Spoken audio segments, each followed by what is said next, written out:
सुप्रभातम। आज हम इस वीडियो के माध्यम से चतुर्थ पाठ क्षमस्व महर्षि का जो सेकंड पार्ट बचा हुआ है, आज उसको हम कंप्लीट करेंगे। जैसे कि इससे की पहले वीडियो में हमने जो है क्षमस्व महर्षि चैप्टर के बारे में पढ़ा है कि किस प्रकार महर्षि ने जो है बुराइयों को दूर करने के लिए, वेद धर्म का प्रचार करने के लिए वो सब जगह घूमे। उसके बाद वो गंगा के समीप एक जो है कुटिया बना करके जो है वहां पर अपने शिष्यों के साथ रहने लगे, और पास में ही एक जो है यात्री उनके पास आकर रहने लगा, स्वामी जी के पास।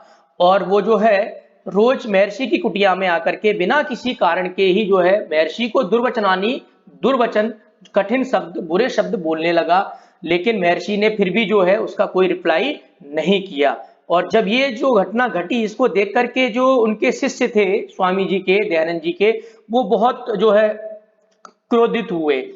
और उन्होंने फिर जब महर्षि जी ने उनको कहा कि तुम चिंता मत करो, है ना, वो अपने आप एक दिन जो है अपने आप ही जो है सरल हो जाएगा। यहां तक हमारी जो स्टोरी है वो पहली वीडियो में हमने पढ़ लिया था। अब हम स्टार्ट करते हैं उससे आगे। एकदा एकः जनः प्रचुराणि फलानि तत्र आनयत। एकदा जो है एक अव्यय पद है जिसके रूप नहीं चलते हैं, जिसका मीनिंग होता है एक बार। एकः जना, एक व्यक्ति, प्रचुराणि फलानि, प्रचुर कहते हैं बहुत ज्यादा, फलानि मतलब फलों को, तत्र मतलब वहां पर, आनयत मतलब लाया। एक बार एक व्यक्ति बहुत सारे फल, तत्र मतलब वहां पर, आनयत मतलब लाया, वहां पर अर्थात स्वामी दयानंद के पास लाया। महर्षि दयानंद कानिचित मधुराणि रसयुक्तानि फलानि वस्त्रे बद्ध्वा तस्मै यात्रिणे दातुम स्वशिष्यं प्रेषितवान। महर्षि दयानंद ने कानिचित, कांचित कुछ, मधुराणि मीठे, रसयुक्तानि रसीले, फलानि फलों को, वस्त्रे वस्त्र में, कपड़े में, बद्ध्वा बांध करके, तस्मै उस यात्रिणे यात्री को, दातुम देने के लिए, स्वशिष्यम अपने शिष्य को, प्रेषितवान भेज दिया। महर्षि ने क्या किया, कुछ मीठे फलों को और जो रसीले फल थे उनको कपड़े में बांध करके उस यात्री को देने के लिए अपने शिष्य को भेज दिया। यहां पर जो है मधुराणि रसयुक्तानि, ये दोनों जो है विशेषण है और विशेष शब्द है यहाँ पर फलानि। और वस्त्रे शब्द में सप्तमी व्यक्ति एक वचन है, तो इसका जो है हम प्रश्न निर्माण करेंगे तो हो जाएगा कस्मिन। और वध्वा में द्वा प्रत्यय है।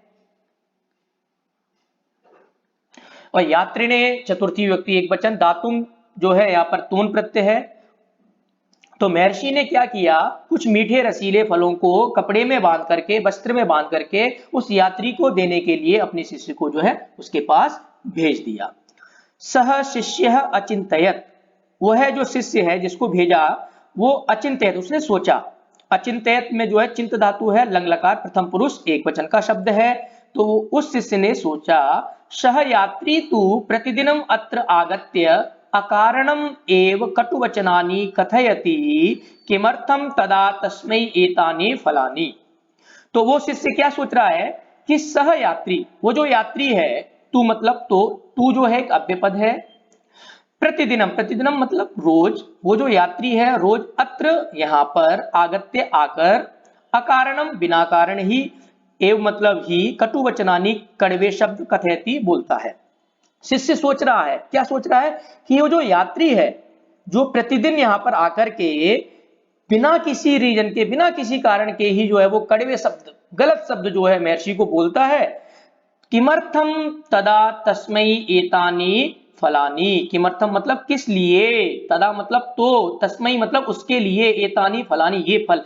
भाई जब वो व्यक्ति रोज जो है कड़वे शब्द बोलता है, फिर उसके लिए ये मीठे फल जो है वो किस लिए, शिष्य सोच रहा है। क्योंकि शिष्य को ऑर्डर मिला है कि तुम जाओ ये रसीले मीठे फल जो है उस यात्री को देकर के आओ। अब शिष्यस्य भावम अवगत्य महर्षि अकथयत, जो शिष्य जब सोच रहा है सारी चीजें, तो उसका जो भाव है, उसकी जो फीलिंग्स हैं, उसको जो है समझकर, अवगत्य, अवगत्य मतलब जान करके, यहां पर जो है अब उपसर्ग, गम धातु और ल्य प्रत्यय से शब्द बनता है अवगत्य। तो यहां पर जो है इसमें ल्य प्रत्यय हुआ है। तो शिष्यस्य भावम अवगत्य, शिष्य का भाव जान करके महर्षि अकथयत, महर्षि ने बोला, महर्षि ने कहा, क्या कहा? चिंता मा कुरु, चिंता मा मतलब मत, कुरु मतलब करो, चिंता मत करो, तस्मै यात्रिणे फलानि दत्वा आगच्छ, उस यात्री को फलानी फल दत्वा देकर, आगच्छ मतलब आओ, तुम उस यात्री को फल देकर के आओ, चिंता मत करो। दत्वा यहाँ पर दा धातु से हम त्वा प्रत्यय करेंगे तो हमारा शब्द बनता है दत्वा। गुरोः आज्ञया शिष्यः यात्रिणः समीपम गत्वा अवदत्। गुरोः षष्ठी विभक्ति एक वचन है, गुरु की आज्ञया, आज्ञा में तृतीय व्यक्ति एक वचन है, बालिका के समान रूप चल रहा है, तो गुरु की आज्ञा से शिष्य जो है यात्री के समीपम मतलब पास, गत्वा जाकर, अवदत् बोला। जब गुरुजी ने, जब महर्षि दयानंद ने उसको जो है शिष्य को जब ऑर्डर दे दिया, तो उनकी जो आज्ञा है उसको मानकर जो है शिष्य यात्रिणः समीपम, यात्री के पास, गत्वा जाकर के, गम धातु से त्वा प्रत्यय तो गत्वा बन गया, अवदत् बोला, शिष्य जो है यात्री के पास जाकर के बोला, क्या बोला? कि अस्माकं स्वामिना भवतः कृते एतानि फलानि प्रेषितानि कृपया स्वीकरोतु। अस्माकं स्वामिना, हमारे स्वामी ने, स्वामी शब्द जो है वो यहाँ पर तृतीय व्यक्ति एक वचन है, तो जब इसका हम प्रश्न निर्माण करेंगे तो शब्द बनेगा केन, और नेक्स्ट शब्द है भवतः। भवतः शब्द जो है भवान, भवन्तौ, भवन्तः इसका रूप ऐसे चलता है, तो षष्ठी विभक्ति एक वचन में बनता है भवतः, तो इसका जब प्रश्न निर्माण करेंगे तो बनता है कस्य। तो भवतः का प्रयोग हम बहुत तरीके से प्रयोग कर सकते हैं, आपका नाम क्या है तो भवतः नाम किम, तो भवतः आपका। तो शिष्य जो है यात्री के पास जाकर के बोला, क्या बोला? अस्माकं स्वामिना, हमारे स्वामी ने आपके लिए, कृते जब भी प्रयोग होता है संस्कृत में तो उसके साथ षष्ठी विभक्ति का प्रयोग होता है, तो यहाँ पर देखिए भवतः में षष्ठी विभक्ति का प्रयोग हुआ है। तो हमारे स्वामी ने आपके लिए, कृते का मतलब होता है लिए, हमारे स्वामी ने, हमारे जो स्वामी है दयानंद, उन्होंने आपके लिए एतानी फलानी प्रेषितानी, ये जो फल है प्रेषितानी मतलब भेजे हैं, हमारे स्वामी ने आपके लिए फल भेजे हैं, कृपया स्वीकरो तू, कृपया करके क्या करे, इन्हें स्वीकरो तू, इन्हें स्वीकार कर ले। स्वीकरो तू लोट लकार प्रथम पुरुष एक वचन। सह असहिष्णु यात्री पुनः दुर्वचनानि अकथयत, और जैसे ही उस शिष्य ने उस व्यक्ति को बोला कि आप क्या करें, ये फलों को स्वीकार कर ले, तुरंत ही सह असहिष्णु, वो जो असहिष्णु है, जो असहनशील व्यक्ति है, यात्री जो है, उसने क्या किया? पुनः फिर से दुर्वचनानि अकथयत, और उसने जो है फिर से जो है दुर्वचन, गलत शब्द, अपशब्द जो है बोलने स्टार्ट कर दिए।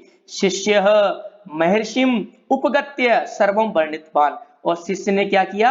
महर्षिम उपगत्य, महर्षि के उपगत्य मतलब पास जाकर के, समीप जाकर के, यहां पर भी जो है लेप प्रत्यय है, उपसर्ग गम धातु लेप प्रत्यय, सर्वम सब कुछ, वर्णितवान बता दिया। शिष्य ने क्या किया? महर्षि के पास जाकर के सब कुछ बता दिया, जो भी घटना घटी सब कुछ महर्षि को बता दिया। अब क्या हुआ? महर्षि ही एकम संदेशम दत्वा पुनः शिष्यम तत्र प्रेषितवान, और महर्षि ने क्या किया? एकम संदेशम, एक संदेश, एक मैसेज, दत्वा मतलब दे करके, पुनः फिर से, शिष्यम मतलब शिष्य को, तत्र मतलब उस यात्री के पास, प्रेषितवान मतलब भेज दिया। महर्षि ने भी क्या किया? एक मैसेज लिया और मैसेज को क्या बताया उस शिष्य को, और कहा कि जाओ ये जो मैसेज है ये उस यात्री को बता देना। तो महर्षि ने एक संदेश देकर के शिष्य को वहां पर जो है फिर से भेज दिया। शिष्य तत्र गत्वा अकथयत, शिष्य ने क्या किया? तत्र मतलब वहां पर अर्थात उस यात्री के पास, गत्वा जाकर, गम धातु से त्वा प्रत्यय गत्वा, शिष्य ने वहां पर जाकर के अकथयत कहा या बोला, कथ धातु लंग लकार प्रथम पुरुष एक वचन, क्या कहा? अस्माकं स्वामी कथयति यत् अमृत वर्षया भवतः बहुशक्ति नष्टा। तो शिष्य ने क्या बोला जाकर यात्री को कि अस्माकं स्वामी कथयति, अस्माकं हमारे, अस्मत् शब्द षष्ठी विभक्ति एक वचन, अस्माकं शब्द जो है वो षष्ठी विभक्ति बहुवचन का रूप है, और इसका जब हम अस्मत् शब्द का षष्ठी विभक्ति एक वचन में बनाते हैं तो बनता है मम। तो अस्माकं स्वामी कथयति, हमारे जो स्वामी हैं उन्होंने, वो बोलते हैं, वो कहते हैं, क्या कहते हैं? यत्, यत् मतलब कि, अमृत वर्षया भवतः बहुशक्ति ही नष्टा। अमृत वर्षा से, जो आप ये अमृत वर्षा कर रहे हैं ना, ये सारी चीजें जो आप डेली ये शब्द जो बोल रहे हैं, ये आप क्या अमृत बरसा रहे हैं, इससे भवतः आपकी बहुशक्ति नष्टा, बहुत ज्यादा जो शक्ति है ना, पावर जो है वो क्या है, नष्ट हो गई है। क्योंकि बोलने में जो है सबसे ज्यादा एनर्जी वेस्ट होती है, बोलने से सबसे ज्यादा एनर्जी खत्म होती है।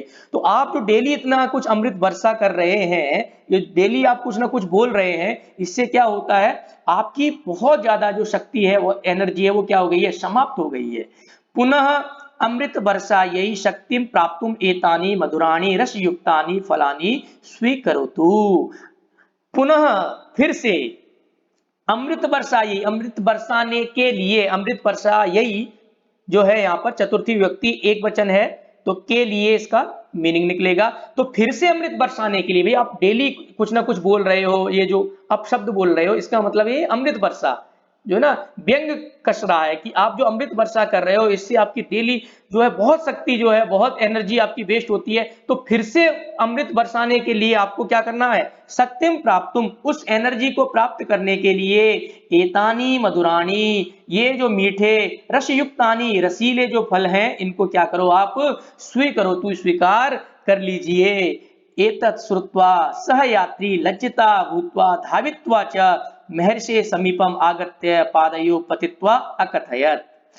एतत् श्रुत्वा, यह सुनकर, श्रु धातु से त्वा प्रत्यय श्रुत्वा, यह सुनकर, जैसे ही उस शिष्य ने ये बात बोली कि आप अमृत बरसाने के लिए, आप जो इतना सब कुछ बोलते हो, उसको जब बोलने के लिए कुछ एनर्जी चाहिए, और एनर्जी प्राप्त करने के लिए आप क्या करो, ये रसीले मीठे फलों का जो है स्वीकार करो। जब ये बात उस यात्री ने सुनी, तो वो यात्री क्या है, लज्जितः भूत्वा, शर्मिंदगी महसूस करके, धावित्वाचा, और दौड़कर, महर्षि समीपम आगत्य, महर्षि के पास आकर, पादयोः पतित्वा, पैरों में गिरकर, अकथयत, बोला, क्या बोला, क्षमस्व महर्षि क्षमस्व, हे महर्षि मुझे क्षमा करें, क्षमा करें, अहम अपराधी अस्मि, मैं क्या हूं, अपराधी हूं, मैंने अपराध किया है, मैंने आपका अपमान किया है, मैंने एक बार नहीं कई बार मैंने आपका अपमान किया है। भगवान देव क्षमस्व महर्षि, आप जो हैं वो देव हैं, मुझे क्या करें, क्षमा करें। इदम सर्वम दृष्ट्वा शिष्यः चकितः आसन, इदम सर्वम, यह सब, दृष्ट्वा देख करके, दृश्य धातु से त्वा प्रत्यय, तो दृष्ट्वा बनता है, यह सब देख करके जो शिष्य है वो क्या हो गए, चकिताः, आश्चर्यचकित, आसन मतलब थे। जब ये सारी चीजें जो घटी शिष्यों के सामने की, जैसे वो यात्री आया, आकर के महर्षि के पैरों में गिर करके, और महर्षि से जो है क्षमा याचन करता है कि मैं अपराधी हूं, आप देव हैं, मुझे माफ कर दें। जब ये सारी चीजें जब शिष्यों के सामने घटी, तो ये देख करके जो है शिष्य आश्चर्यचकित हो गए, और जो है ये चैप्टर हमारा यहाँ पर कंप्लीट हो जाता है। अब नेक्स्ट वीडियो में हम इस जो हमारा क्षमस्व महर्षि के बाद जो चैप्टर है उसको हम स्टार्ट करेंगे। और यहाँ इस चैप्टर में कहीं पर भी आपको कोई डाउट या कोई जो है प्रश्न या कुछ भी आपको लगता है इस चैप्टर से रिलेटेड, तो आप जो है कमेंट बॉक्स में जरूर बताएं, उसका निवारण जरूर किया जाएगा। धन्यवाद।